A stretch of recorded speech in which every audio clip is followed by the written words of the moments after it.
Hello students, विमीय विश्लेषण में हम विमीय के तीसरे उपयोग की बात करते हैं। तीसरा उपयोग, एक पद्धति के मात्रकों को दूसरी पद्धति के मात्रकों में बदलना।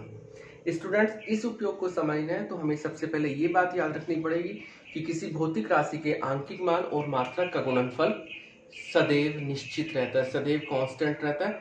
जैसे अगर हम ये कहें कि हमारे पास कोई भौतिक राशि P है और उस भौतिक राशि का आंकिक मान n है और उसका मात्रक u है, तो याद रखेंगे n और u का गुणनफल सदैव निश्चित रहता है, कांस्टेंट रहता है। यानी इन दोनों में से अगर हम एक के मान को भी बदलते हैं तो दूसरे का मान अपने आप बदल जाता है। फॉर एग्जाम्पल की बात करें, अगर हम ये कहें कि किसी वस्तु का द्रव्यमान 1 किलोग्राम है, तो हम ये कह सकते हैं कि यहाँ पर एक आंकिक मान है और अगर हम बात करें किलोग्राम की तो किलोग्राम मात्रक है। तो अगर हम इसको चेंज करते हैं, मान लीजिए हम ये कहते हैं कि हमने किलोग्राम को ग्राम में चेंज कर लिया, तो हमने मात्रक बदल दिया। तो अगर मात्रक बदल दिया तो आंकिक मान भी उसी अनुपात में बदल जाएगा। और आप जानते होंगे 1 किलोग्राम में 1000 ग्राम होते हैं और आप देख रहे हैं किलोग्राम बड़ा मात्रक है, ग्राम छोटा मात्रक होता है, छोटा मान होता है। तो यहाँ पे आप देख रहे हैं मात्रक कम हो रहा है तो आंकिक मान बढ़ रहा है। यानी अगर अगर मात्रक बड़े से छोटा हो रहा है तो आंकिक मान छोटे से बड़ा हो जाएगा। इसके साथ साथ अगर हम कहें एक पद्धति के मात्रकों को दूसरी पद्धति के मात्रकों में बदलना है, तो अगर हम इसके सूत्र की बात करें तो सूत्र याद रखेंगे स्टूडेंट्स। सूत्र होता है n2 बराबर n1 m1 बाई m2 की घात a, l1 बाई l2 की घात b और t1 बाई t2 की घात c। इनको समझ लेते हैं। यहाँ पे ये किस चीज को शो कर रहे हैं। अगर हम बात करें n1 की, तो n1 होता है पहली पद्धति में आंकिक मान। n1 है पहली पद्धति में आंकिक मान। n2 की बात करें तो n2 है दूसरी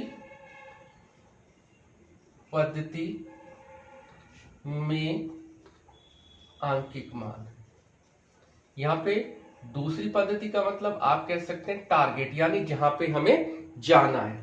अगर हम बात करें m1 m2 की, तो m1 m2 द्रव्यमान को प्रदर्शित कर रहे हैं, l1 l2 लंबाई को प्रदर्शित कर रहे हैं और t1 t2 समय को प्रदर्शित कर रहे हैं, यानी समय के मात्रकों को प्रदर्शित कर रहे हैं। तो यहाँ पे अगर हम 1 की बात करें, 1 का मतलब जैसे m1 l1 t1, तो ये है पहली पद्धति में द्रव्यमान का मात्रक, लंबाई का मात्रक और समय का मात्रक, यानी इनको किससे प्रदर्शित किया हुआ है। m2 l2 t2 का मतलब है दूसरी पद्धति का, यानी जिस पद्धति में हमें जाना है। और अगर abc की हम बात करें तो abc विमा है, यानी द्रव्यमान की घात है, l1 l2 की घात b है तो b लंबाई की घात है और t1 t2 बटे c है, यानी c समय की घात है या समय की विमा है। एक उदाहरण की सहायता से हम इस पद्धति को, इस उपयोग को समझने का प्रयास करते हैं। जैसे एक एग्जांपल हम ले लेते हैं। हम कह रहे हैं, हमारा एग्जांपल है कि 1 न्यूटन को डाइन में बदलिए, यानी हमें 1 न्यूटन को डाइन में बदलना है। क्वेश्चन इस न्यूमेरिकल में आता है कि 1 न्यूटन को डाइन में परिवर्तित कीजिए, कितना होता है। तो हम कह रहे हैं 1 न्यूटन को हमें डाइन में बदलना है। तो 1 न्यूटन, यानी आप कह सकते हैं कि यहाँ पे 1 न्यूटन है और हमें किस में जाना है, इसको डाइन में चेंज करना है। तो आप यहाँ पे देख रहे होंगे कि मात्रक तो अपने आप चेंज हो रहा है, यानी हम न्यूटन से किस में चले गए हैं, डाइन में। आपको पता होना चाहिए न्यूटन या डाइन बल के मात्रक होते हैं। और अगर हम बात करें न्यूटन की, तो न्यूटन एमकेएस पद्धति में होता है। और अगर हम बात कर रहे हैं, हम जा किस में रहे, डाइन में, और डाइन किस पद्धति में होता है, सीजीएस पद्धति में। तो हम कह सकते हैं कि हम एक पद्धति से दूसरी पद्धति में जा रहे हैं, यानी हम न्यूटन से किस में जा रहे हैं, डाइन में, यानी एमकेएस से सीजीएस में जा रहे हैं। 1 न्यूटन, 1 आया हुआ है तो 1 क्या है यहाँ पे, आंकिक मान, यानी पहली पद्धति में आंकिक मान क्या है, 1 है। तो जैसे हम क्वेश्चंस की बात करेंगे तो क्वेश्चन को यहाँ पे आप देखते हैं, आप बात कर रहे हैं कि यहाँ पे हम किसकी बात कर रहे हैं, बल की बात कर रहे हैं। ठीक, तो अगर हम यहाँ पे बात करें n1 की, n1 यानी पहली पद्धति में आंकिक मान। तो पहली पद्धति में आंकिक मान कितना है, 1 है। किस राशि की हम बात कर रहे हैं, बल की बात कर रहे हैं, तो उसका हमें विमेय सूत्र भी पता होना चाहिए। बल का विमेय सूत्र mLT-2 होता है। इस विमेय सूत्र से हमें पता लग जाएगा कि यहाँ पे अगर हम m की बात करें तो m की घात 1 है, l की घात 1 है, t की घात कितनी है, -2, यानी इनकी विमाएं कितनी है, 1 1 -2 है। फॉर्मूले में हम बात करते हैं, फॉर्मूला था हमारा n2 बराबर n1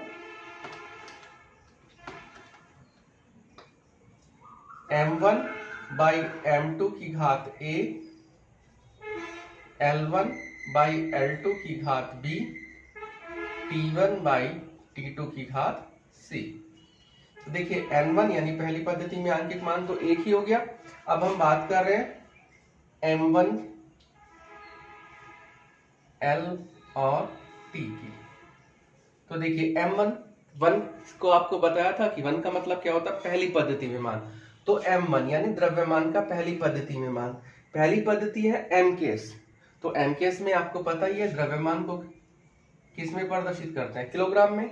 l यानी लंबाई, पद्धति m केस तो किस में शो करते हैं, मीटर में, और t समय है तो किस में शो करते हैं, सेकंड में। हमने पहली पद्धति की बात करी।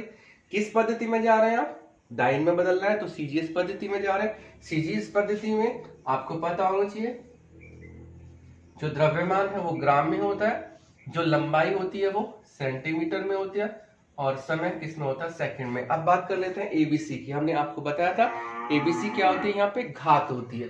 तो a अगर हम बात करें यानी m की घात a है, यहाँ पे m की घात 1 है, उसी तरीके से l की घात 1 और यहाँ पे कितनी हो जाएगी, -2 हो जाएगी। देखिए दोनों आप देख रहे हैं सेकंड है, सेकंड से सेकंड कैंसिल हो गया। अब इसको देखिए, इसको चेंज कर लेते हैं, यानी या तो किलोग्राम को ग्राम में चेंज कीजिए या ग्राम को किलोग्राम में चेंज कीजिए। हमने इसको लिखा 1.0 मल्टीप्लाइड बाई, ये किलोग्राम था, आप जानते हैं 1 किलोग्राम में कितने ग्राम होते हैं, 1000 ग्राम होते हैं, मीन्स 10 की power 3 gram divided by gram, power 1 ही हो गई। मीटर को सेंटीमीटर में चेंज कर लिया, 100 सेंटीमीटर होते हैं, यानी 10 की घात 2 सेंटीमीटर डिवाइडेड बाई सेंटीमीटर घात 1, ये तो कैंसिल आउट हो ही चुका है।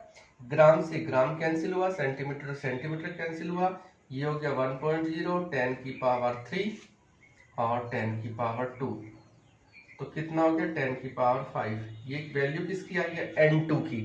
n2 यानी दूसरी पद्धति में आंकिक मान की। और आपको बताया था आंकिक मान और मात्रक का गुणनफल निश्चित होता है, तो हम इसको किस प्रकार से शो करेंगे, आप कह सकते हैं इस प्रकार, 1 न्यूटन मतलब आंकिक मान मात्रक का गुणनफल। तो दूसरी पद्धति में आंकिक मान आपने निकाल लिया कितना, 10 की पावर 5 और मात्रक कितना हो जाएगा, डाइन।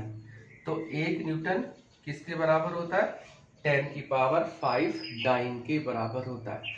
तो स्टूडेंट्स इस तरह से हम एक पद्धति के मात्रकों को दूसरी पद्धति के मात्रकों में बदलते हैं।